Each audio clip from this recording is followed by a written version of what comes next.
What if I told you the biggest rapper in the world, it was never real? What if Drake wasn't an artist, but a calculated algorithm designed to dominate the charts? From ghostwriters and stolen flows to lawsuits, AI songs, and a Super Bowl diss track heard around the world. This is the story of how Drake became hip-hop's first coded rapper and how Kendrick Lamar cracked his entire system wide open. Drake didn't come up like most rappers. No corner hustle, no gang affiliations. He came from Canadian suburbia, his early struggles, not street life, but rejection on set after playing Jimmy Brooks on Degrassi, a kid from a Jewish Canadian household with an absentee jazz musician father. Instead of leaning into authenticity, Drake studied hip-hop like software engineering. He didn't rap about his own life. He rapped what worked, copying emotions, not feeling them. Every hit was A/B tested. His mixtapes weren't street experiments. They were beta tests for a global product. When he got signed to Young Money under Lil Wayne, the coding went live. Drake was now operating like a startup, and hip-hop was the test market. Let's keep it real. Drake wasn't born into the culture. He booted into it like software. While rappers were coming up from the trap or the corner store, Aubrey Graham was reading scripts on a soundstage, playing a wheelchair-bound teen on Degrassi. No diss, but this man's first rap beef was probably with a casting agent. Born in suburban Canada to a Jewish mom and a jazz musician dad who dipped early on, Drake's childhood looked more like a sitcom than a street documentary. And that's okay until you try to convince the world you're Marvin's Room and Marlo Stanfield at the same time. But here's the gag. Drake knew his background wouldn't cut it. So what did he do? He built a rapper, not the hard way, not the honest way, but like an app. Emotion download, check. Accent generator, check. He wasn't trying to feel the struggle. He was trying to simulate it. Instead of building from his truth, he started copying emotions like they were Pinterest boards. He studied Kanye, copied Wayne's cadence, used Nicki as a shield, and before you knew it, Drizzy.exe was installed, ready to run. By the time Wayne gave him that Young Money cosign, it was game over. Aubrey didn't enter rap like a hustler. He entered like a startup pitching to investors, and the charts became his first venture capital. Every time a region blew up, Drake downloaded it. Houston's Chopped and Screwed, he tried the accent. UK drill, suddenly Mandem and Ting were in his bars. Spanish reggaeton, Drake turned bilingual overnight. He didn't build sound, he borrowed and branded it, and it worked until people caught on.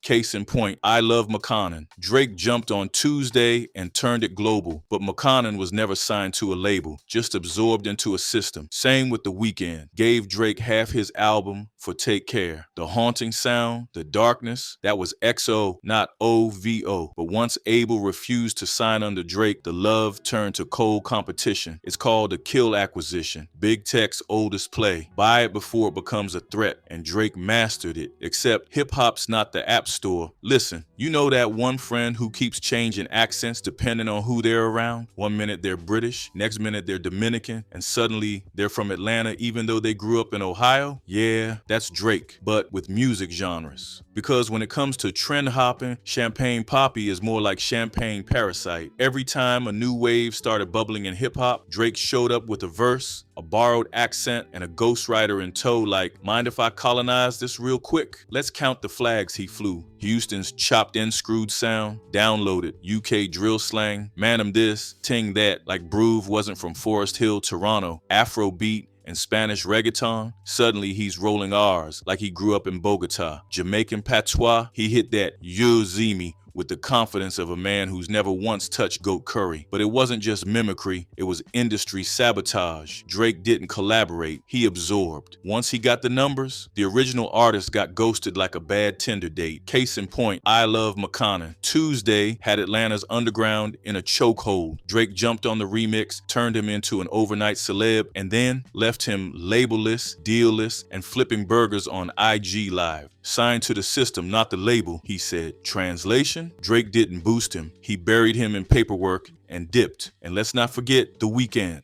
gave Drake half his entire album for Take Care, which, by the way, fans still call his best work. But when it came time to sign the dotted line, Abel said, "Nah, I'm building my own house, XO." And just like that, the bromance died faster than Drake's Jamaican phase. From that point on, Drake didn't just borrow sounds, he treated them like apps. Houston, London, Atlanta, Puerto Rico, he had a Drake for every market, each with a matching aesthetic and ghostwriter. And every time a region caught heat, boom, a new patch dropped, a new Drake appeared. It wasn't culture, it was coding. And here's the kicker, these weren't collaborations, they were kill acquisitions. Drake didn't want to work with the wave, he wanted to own it before it got too powerful. And if you didn't play along, you got left behind, shelved, or accidentally unfollowed by OVO. Because when you're a brand disguised as a person, there's no room for competition. But see, that's the thing about trends. They fade, and when you've spent your whole career copying the vibe, one day the vibe copies you back and you become the outdated one. If you haven't already, smash that like button, subscribe. Your support is appreciated. It wasn't long before the internet pulled the curtain back. Reference tracks, leaked vocals, ghostwriters. Enter Quentin Miller, helped craft If You're Reading This, It's Too Late, and got beat up in a Nike store for it. Meek Mill tweeted it out during a perk-fueled meltdown, and the truth spread like malware. But Drake, ever the software, updated fast. Dropped back-to-back, club banger meets diss track. Meek was fried. Drake even performed it in Meek's hometown. Disrespectful? Yes. Strategic? Absolutely. But the damage was done. Hip-hop had to ask, is Drake even real, or is he just the face of a very well-funded system? It started with a tweet, not from Drake, not from TMZ, but from Meek Mill on Perks, logging in to air out everybody's dirty laundry like it was bath day in Philly. And in all caps, Meek said what we'd all been thinking. Drake don't write his own raps. Hold up, ghostwriting and rap? That's like finding out your grandma's famous pie crust is just Pillsbury in disguise. Suddenly, all those reference tracks leaked. Drake didn't just get help, he had a full-on writing staff. Quentin Miller became the face of the scandal, and not in a good way. He was getting jumped in Nike stores, dragged online,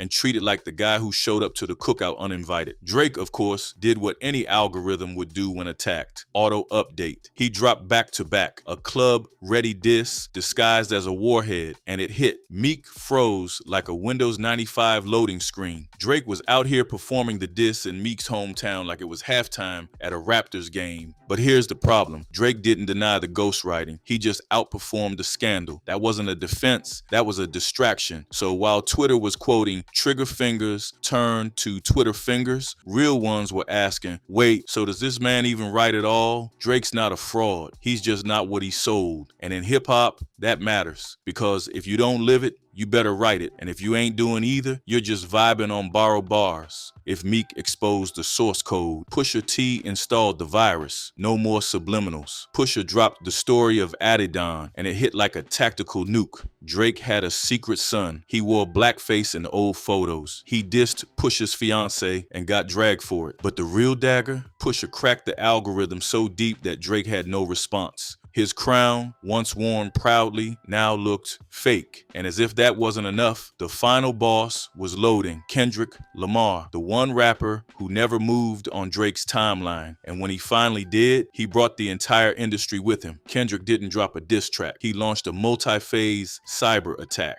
Not Like Us was the Trojan horse, catchy enough for casuals, deep enough to eviscerate Drake's legacy. Accusations of grooming, stolen flows, culture vulture behavior. Drake fired back with a 20-to-1 data dump, a mega diss aimed at Kendrick and everyone who ever slighted him. But Kendrick dropped 2 classics in 24 hours. The internet melted. Then came the Super Bowl. Not Like Us played for millions. Then Kendrick performed it in Drake's own city. OVO was officially breached. And the boy from Toronto, quiet. Let's talk about the moment the internet froze. Like Beyonce dropped Twins while winning a Grammy and exposing Jay all in one swipe. Because Kendrick Lamar didn't just diss Drake, he surgically ended the software. With Not Like Us, Kendrick pulled out a bat and said, "This one's for every stolen flow, every fake accent, every ghost-written hit, and that one child you tried to hide." Direct hit. And baby, this wasn't a sneak diss. This was a Super Bowl level takedown. Not Like Us went viral like an STD in a brothel. TikTok flooded. Spotify exploded. Toronto embarrassed. Kendrick even performed the song live in Drake's city. That's not petty, that's spiritual warfare. The crowd rapping every word like it was gospel, and Drake watching from his mansion with a cease and desist in hand and tears in his Chardonnay. Then came the memes. Certified lover boy turned into certified lawsuit boy. Drake's 20v1 diss was given spam folder energy. Every influencer, TikToker, and Twitter thread ate him up. Kendrick didn't just end a beef, he rewrote the rules of rap combat, and Drake was left standing in the ashes of his own algorithm. With his reputation shattered, Drake did what no real street rapper would ever do. He sued his own label, aimed at Universal Music Group, claiming they promoted. Kendrick's diss track bought bots, boosted a song that called him a predator, used his own mansion photo on the cover art. The hip-hop world laughed. Kendrick collected Grammys. The court dismissed the case. The final system error, Drake's credibility file, permanently deleted. So what did Drake do when he got publicly washed in front of 40 million people? Did he fall back, regroup,